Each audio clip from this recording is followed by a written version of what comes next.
politics, engage in equal-footed and good-faith dialogue, and commit not to resort to force again, in order to ensure that a new agreement in the future will be effectively implemented, and to take concrete actions to regain the confidence of the international community. Maintaining the ceasefire is an overriding priority. The parties concerned should focus on achieving peace by working towards cessation of hostilities and the early conclusion of an agreement that serves the interests of the parties concerned. Third, addressing the reasonable security concerns of all parties in a balanced manner. The world is a community of indivisible security, where the security of one state must not be achieved at the expense of the security of other states. The relevant parties have been taking a heavy toll because of the conflict.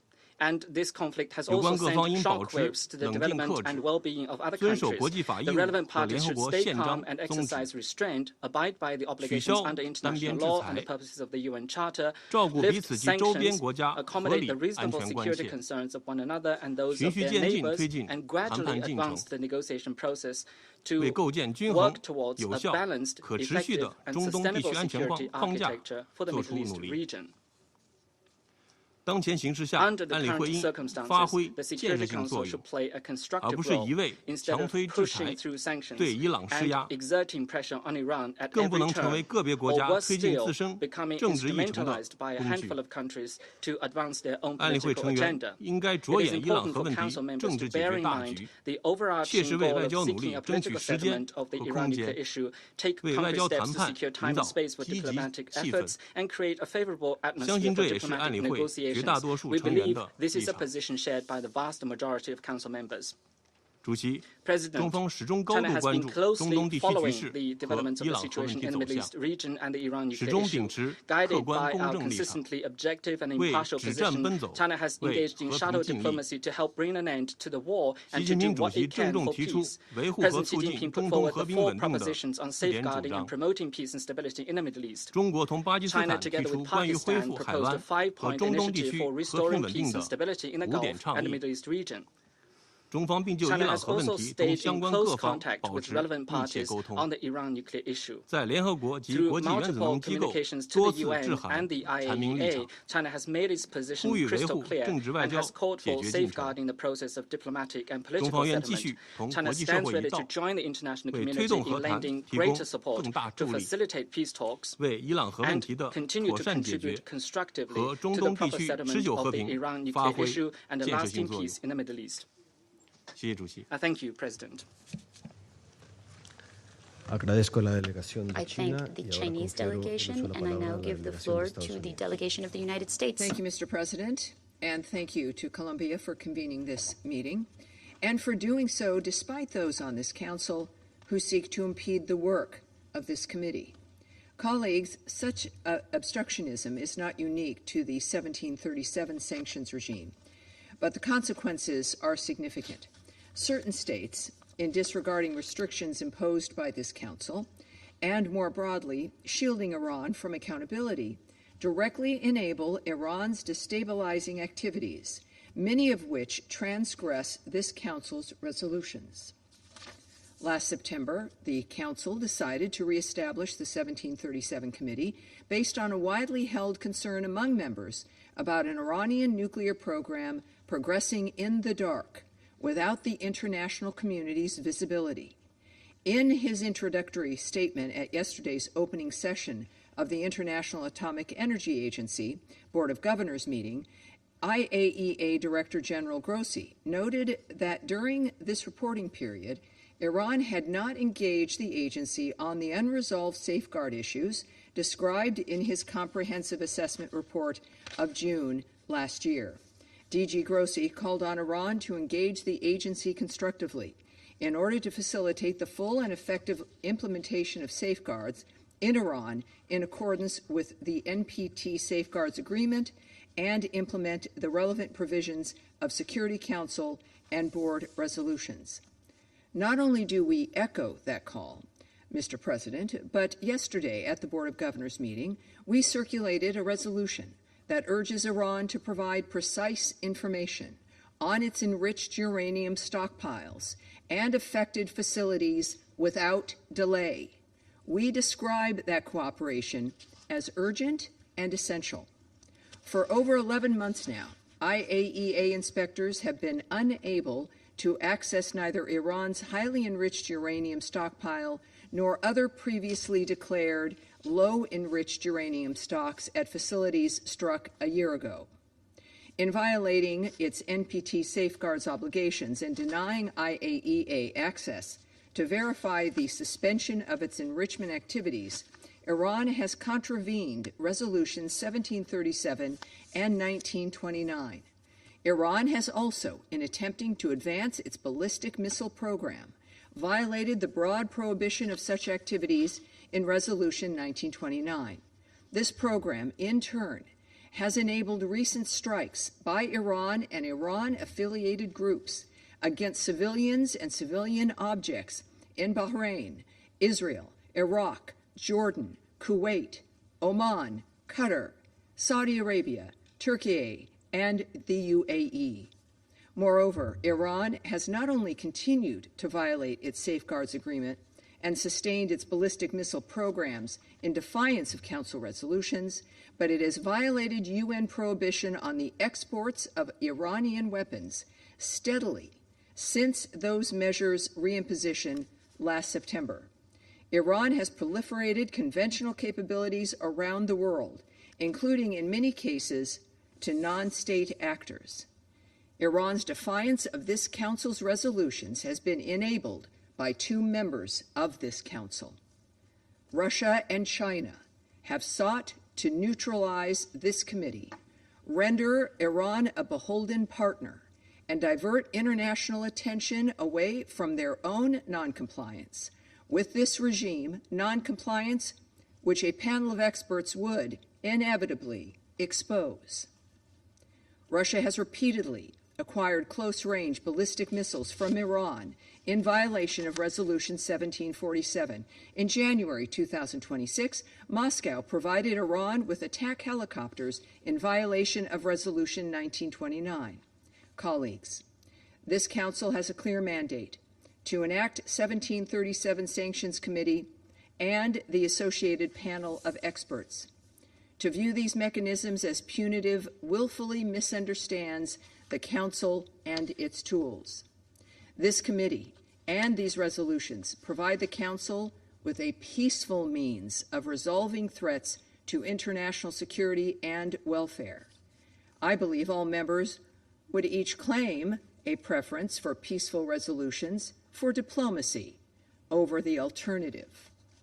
And so I urge fellow members to not subvert, but to instead actively implement Council instruments designed to advance resolutions peacefully. President Trump is committed to ensuring that Iran never develops or acquires a nuclear weapon, but his long-standing preference is diplomacy. We call on China and Russia to halt subversion of Council decisions and to, more fundamentally, not obstruct the possibility of peace. Thank you. I thank the delegation of the United States, and I give the floor to the delegation of Denmark. Thank you, Mr. President, and thank you to Colombia for convening today's meeting. We regret that, once again, the committee was unable to agree on the 90-day report due to the continued unwillingness by some Council members to recognize the reality that all sanctions against Iran were reimposed last year as a result of the decisions of the Security Council. We also regret the opposition of some Council members to the appointment of the chair of the 1737 Committee, which has in turn blocked the full operation of all subsidiary bodies. This significantly hampers the ability of the Council to fulfill its mandate. A solution is long overdue. Denmark has and will continue to engage constructively in the work of the 1737 Committee. We call upon fellow Council members to fully implement all Security Council resolutions and ensure the committee functions effectively and as intended. Mr. President, it is imperative that the Council supports the effective implementation of sanctions against Iran. We are deeply alarmed by Iran's refusal to implement its safeguards obligations and by Iran's suspension of cooperation with the IAEA. As a result, the IAEA is unable to discharge its mandate or provide information on the status of Iran's nuclear program. There is no credible civilian justification for the amount of highly enriched uranium that Iran has produced. Even more worrying, for over a year, the IAEA has been unable to verify further enrichment activities due to its lack of access. Denmark's position has been clear. Iran must never be allowed to develop or acquire a nuclear weapon. The current escalation clearly demonstrates why this is so important. We strongly call for the pursuit of diplomatic efforts to achieve a lasting and sustainable solution to the challenges posed by the Iranian nuclear program. Mr. President, Denmark continues to follow with great concern the developments in the region, including the recent escalation over the weekend, and Iranian attacks against several countries last week. Denmark condemns these attacks in the strongest terms. We call for de-escalation, maximum restraint, and the full implementation of Resolution 2817. It is imperative that the current ceasefire is sustained until a durable agreement can be reached. This Council must also remain engaged.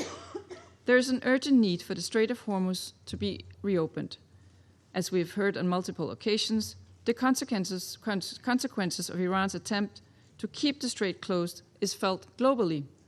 From the sharp increase in energy costs to soaring food insecurity across the globe, these are very real threats. As always, the most vulnerable are most affected.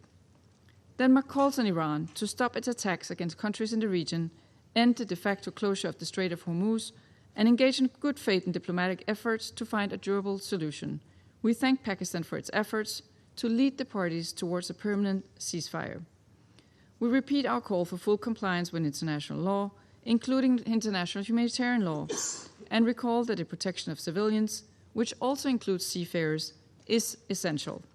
So too is the restoration of safe passage and the freedom of navigation in the Strait of Hormuz.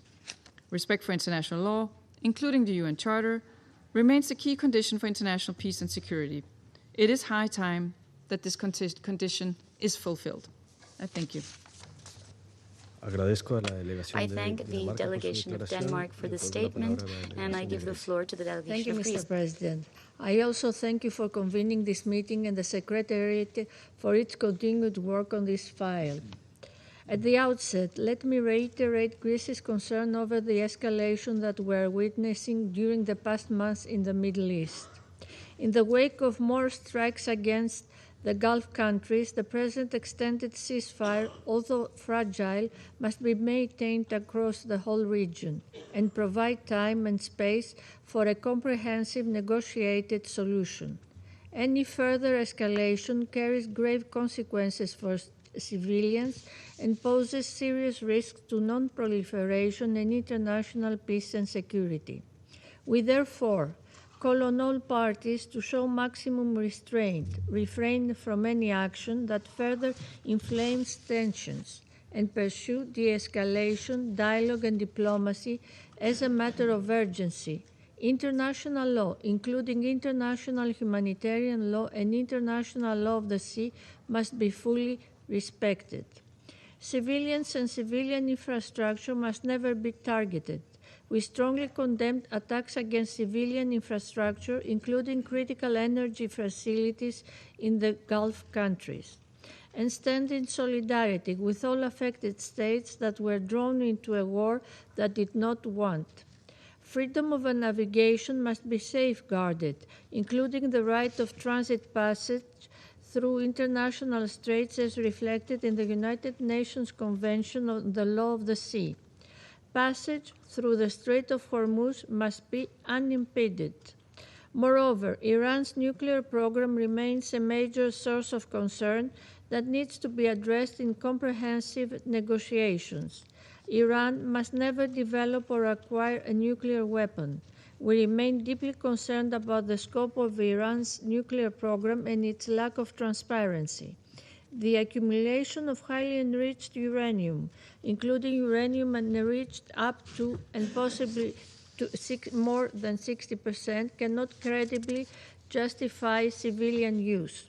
We call on Iran to immediately re-establish full, effective, and constructive cooperation with the IAEA, including by providing the agency with access and information necessary to fulfill its verification mandate. Cooperation grounded in verification and transparency remains the only way to restore confidence. Mr. President, turning to the issue before us today, we wish to be equally clear. Let me repeat that the restatement of the Security Council Committee established pursuant to Resolution 1737 was both valid and legitimate. Following the activation of the snapback mechanism under Resolution 2231, the relevant Security Council resolutions have been reimposed and those measures remain in full force. They reflect binding international law, and all member states are obliged to respect and implement them. The 1737 Committee, in the absence of a negotiated solution, is therefore an essential mechanism for ensuring Iran's compliance with the United Nations sanctions and the implementation of the Council's decisions. We regret that its work has been delayed and that the Council has not yet been able to agree on the necessary arrangements for its full functioning. We therefore call for the swift appointment of a chair and a panel of experts. Disputing the facts and the legality of Council decisions erodes the credibility of the Council and does not serve regional stability and non-proliferation. At the same time, we call on Iran to seize the present opportunity and negotiate meaningfully and constructively with a view to a comprehensive solution. The objectives that underpin the JCPOA remain valid. Any future understanding must be based on reliable and impartial information on the status of Iran's nuclear program and must provide the international community with clear, verifiable, and lasting assurances that Iran's nuclear activities are exclusively peaceful. Ultimately, a durable solution to the Iranian nuclear issue can only be reached through de-escalation, dialogue, and diplomacy, and in line with international law and the UN Charter. Greece stands ready to engage constructively with all Council members in support of such a solution, with a view to ensuring respect of the global nuclear non-proliferation regime and the maintenance of international peace and security. I thank you. I thank the delegation of Greece for the statement, and I give the floor to the delegation of the United Kingdom. Thank you, President. I'm grateful to Colombia for convening this meeting despite the efforts of 2 Council members. Colleagues, we meet at a time of heightened tension in the region. As my Foreign Secretary said, the resumption of conflict between Iran and Israel is in no one's interest. Both sides must show restraint. For over 2 decades, the international community has sought clarity and assurance about the exclusively peaceful nature of Iran's proliferation activities. Instead, Iran has continued to expand its nuclear program in ways that lack any credible civilian justification. Iran is the only state without nuclear weapons to accumulate over 400 kilos of high-enriched uranium, as well as to persistently fail to meet its safeguard obligations. Iran's failure to cooperate fully with the IAEA erodes confidence and raises serious questions about intent. The IAEA's reporting from May on Iran's safeguards implementation was damning. The agency is unable to draw safeguards conclusions for Iran, citing sustained gaps in monitoring, a lack of credible cooperation on long-standing issues, including refusal of access to nuclear sites, and an inability to verify the peaceful nature of Iran's nuclear program. That trajectory is deeply troubling. It risks further weakening the global non-proliferation regime at a time when it is already under strain. Against this backdrop, the full and effective implementation of reinstated UN sanctions remains essential. The sanctions measures contained within the 6 reinstated UN Security Council resolutions, including Resolution 1737, are targeted measures to constrain Iran's proliferation and protect international security. They impose a ban on nuclear technology and materials and impose asset freezes on key individuals and entities linked to Iran's enrichment program. All UN member states are obliged to comply fully and without exception. Those seeking to evade or undermine these measures should cease immediately. Any efforts to dilute the restrictions weakens our collective security.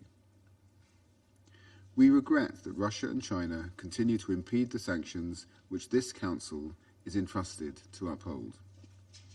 And we urge all members of the Council to act in good faith so that the Committee can fulfil its mandate effectively, including through the agreement of 90-day reports and appointments to the panel of experts.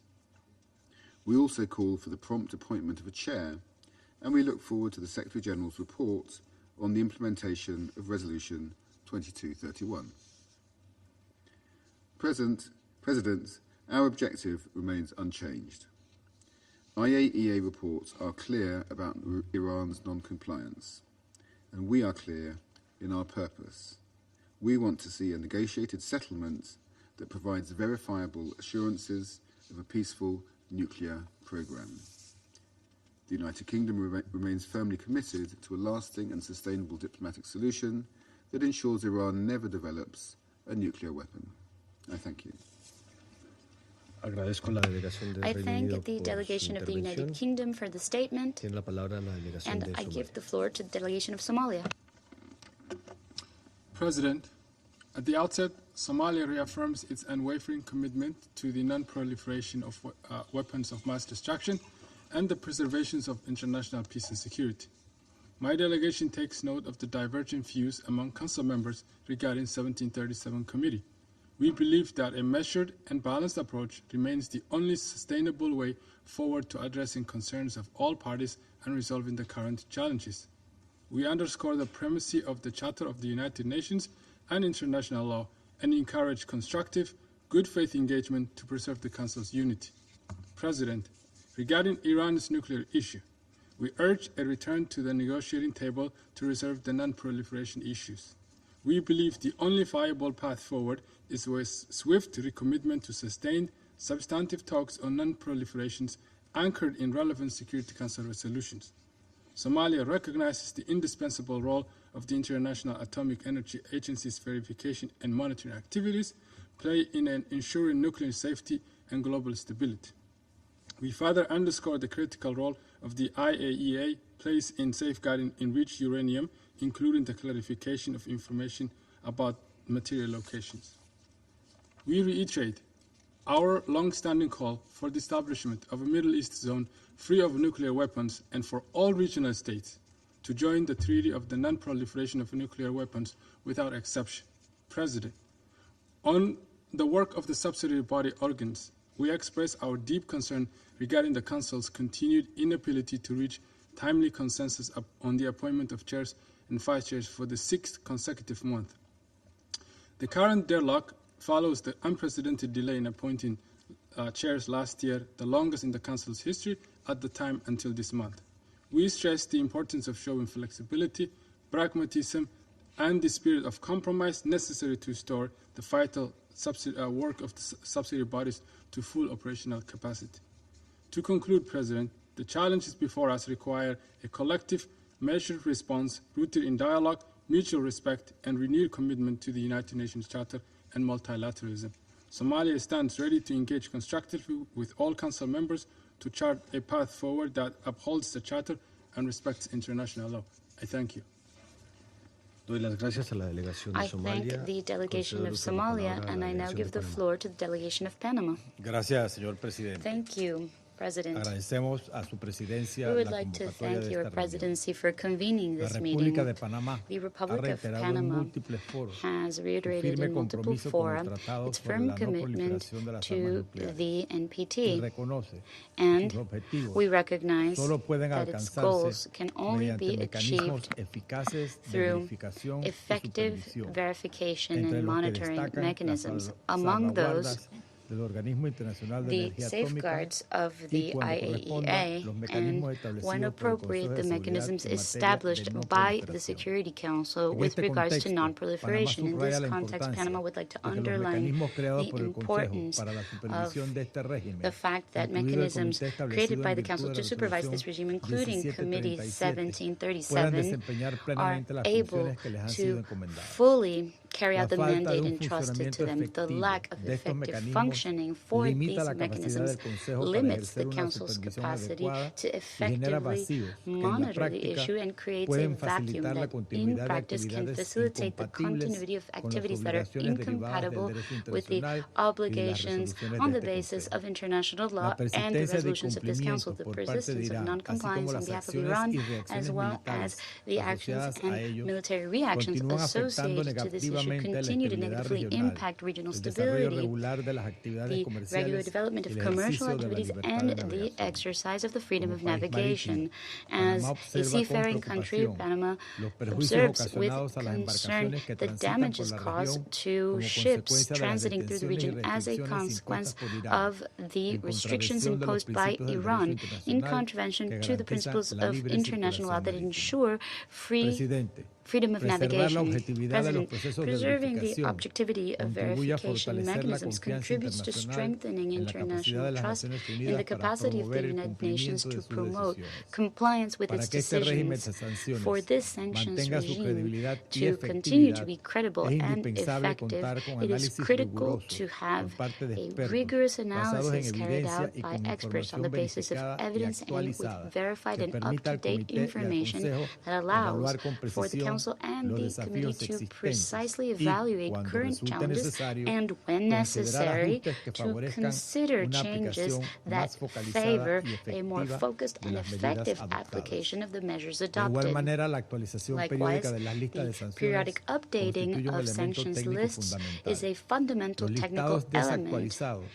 Listings that are not up to date do not benefit any of the parties, and they create practical and legal difficulties for member states by compelling them to implement measures that do not always adequately reflect reality. President, Panama hopes to receive the Secretary General's upcoming report pursuant to Resolution 2231 of 2015 in a timely manner, and we reaffirm the importance of a constant work of subsidiary mechanisms established within that framework in order to ensure the correct implementation of relevant measures, to promote the exchange of information, and to strengthen cooperation among states, which should complement the important work that is done by the International Atomic Energy Agency. This is why we urge member states to preserve and strengthen these mechanisms so that they may be able to carry out their functions fully, independently, and effectively. I thank you. I thank the delegation of Panama, and I give the floor to the delegation of Pakistan. Thank you, President. Pakistan is deeply concerned at the ongoing situation in the region, marked by renewed conflict and heightened tensions. The events of the last few days have amply underscored the fragility of the situation, the risk of escalation, and the need for diplomatic efforts to come to fruition sooner than later. The recent surge in violence is a stark reminder of the dangers associated with a tenuous ceasefire and the unbearable consequences it may lead to. The cycle of violence and instability must end for the good of regional and international peace, security, and prosperity. Regrettably, the breakdown of diplomacy and outbreak of hostilities has also impacted the consideration of the Iran nuclear issue, pushing the parties further apart on this complex file.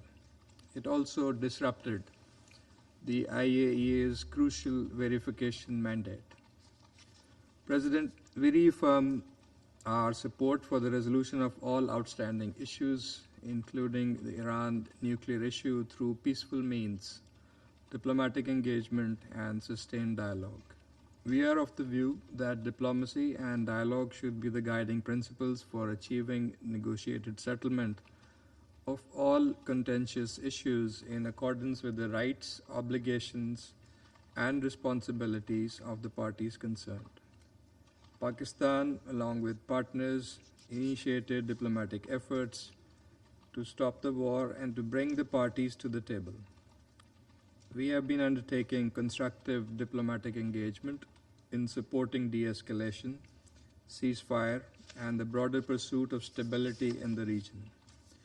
We appreciate both parties for reposing their trust in Pakistan and engaging in dialogue to achieve a ceasefire and participating in the Islamabad talks, the highest level direct engagement between the United States and Iran for over 4 decades. Through sustained interaction at the leadership level with both Washington and Tehran, as well as with other partners in the region and beyond, notably Saudi Arabia, Egypt, and Turkey, and Qatar, and China, and others. Islamabad has sought to encourage dialogue, facilitate the exchange of messages, and help create space and conditions conducive to meaningful negotiations. President, Pakistan's sincere efforts are meant to break the momentum of hostilities, save lives, and give diplomacy a chance. Our approach underscores Pakistan's consistent commitment to regional stability and international peace, reflecting our preference for principled, dialogue-oriented diplomacy in addressing geopolitical challenges and managing complex situations. As we work earnestly and painstakingly together with our friends and partners to find a peaceful diplomatic solution to the conflict, and especially when the final objective is just about to be achieved, we sincerely urge all sides to exercise restraint and give peace a little more chance. So let us continue to tread the path of peace and diplomacy, for it has bright prospects of success, something that the international community has pinned its hopes on. Thank you. I thank the delegation of Pakistan for the statement, and I now give the floor to the delegation of Latvia. Thank you, Mr. President. And I thank the Colombian presidency for convening this legally mandated meeting at the earliest possibility. First and foremost, Latvia would like to reiterate that UN sanctions against Iran have been reimposed and remain in force. They reflect binding international law, and all UN member states, including the members of this Council, are obliged to respect and implement them. The 1737 Committee has also been reestablished and is exercising its mandate despite the unprecedented delay in the appointment of chairs of the Security Council subsidiary bodies for 2026. And the Committee's work is reflected in its engagement on the relevant exemption procedures.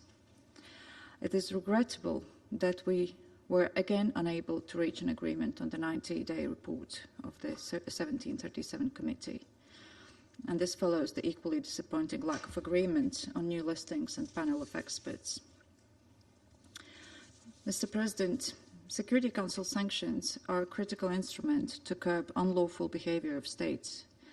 Iran's continued and systematic failure to live up to its international obligations, and most notably under the JCPOA, the NPT, and the Comprehensive Safeguards Agreement, led to the imposition of sanctions.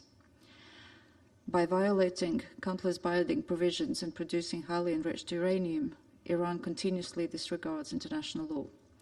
Enrichment to up to 60%, as previously reported by IAEA inspectors, cannot be reconciled with any peaceful purpose.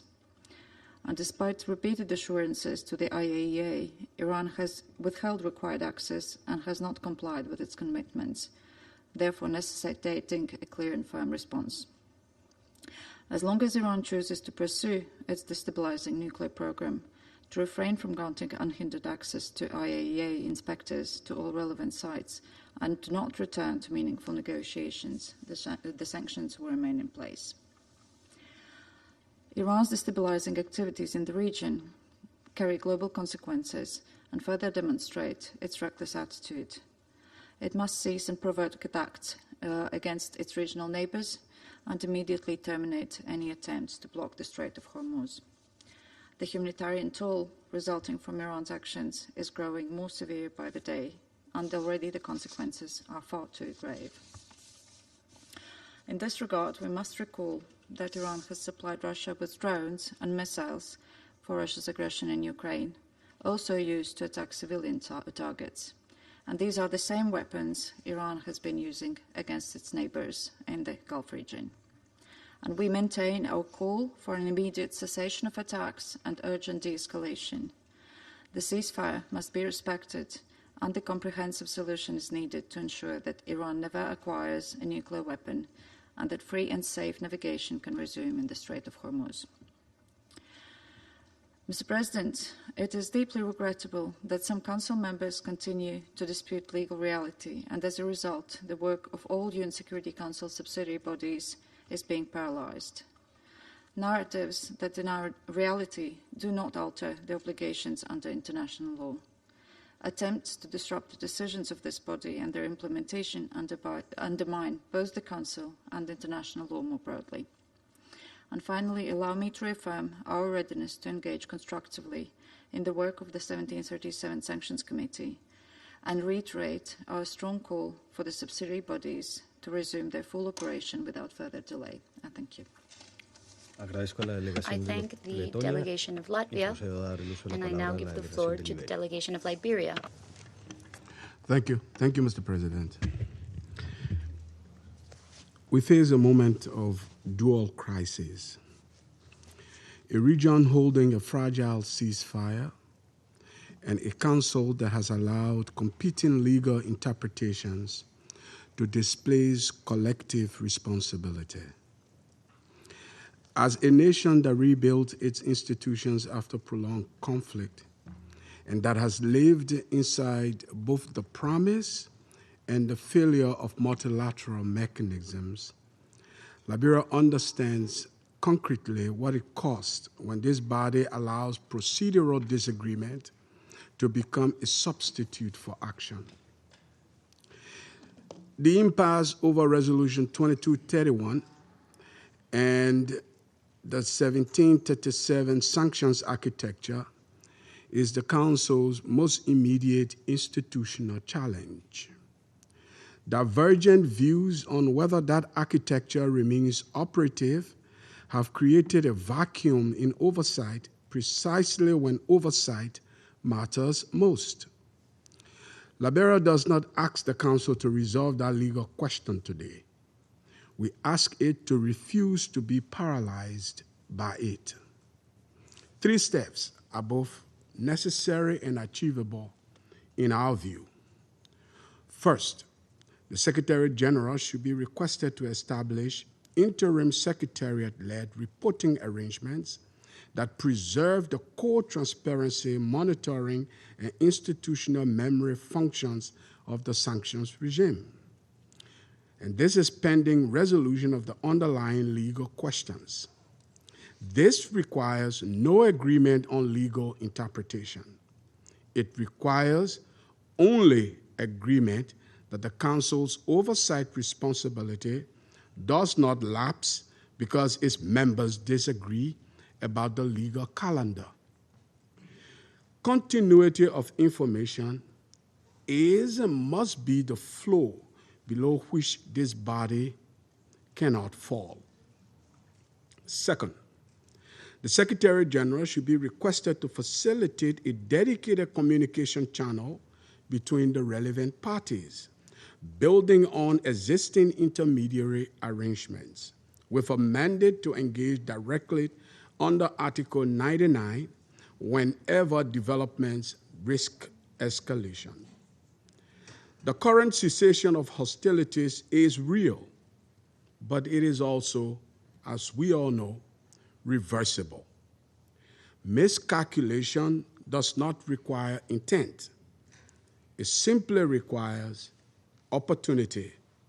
Removing that opportunity demands mechanism, not merely restraint. Third, Liberia supports a time-bound negotiating process under the Secretary General's good offices, addressing nuclear concerns and define regional security issues on parallel tracks. Full IAEA cooperation must be restored without delay. It is not a concession to be sequenced into a later phase of diplomacy.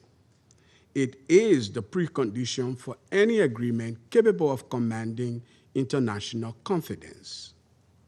Sanctions relief must be structured as verifiable, reciprocal, and benchmarked against IAEA certified compliance milestones, not political declarations. Mr. President, this Council cannot always eliminate disagreement.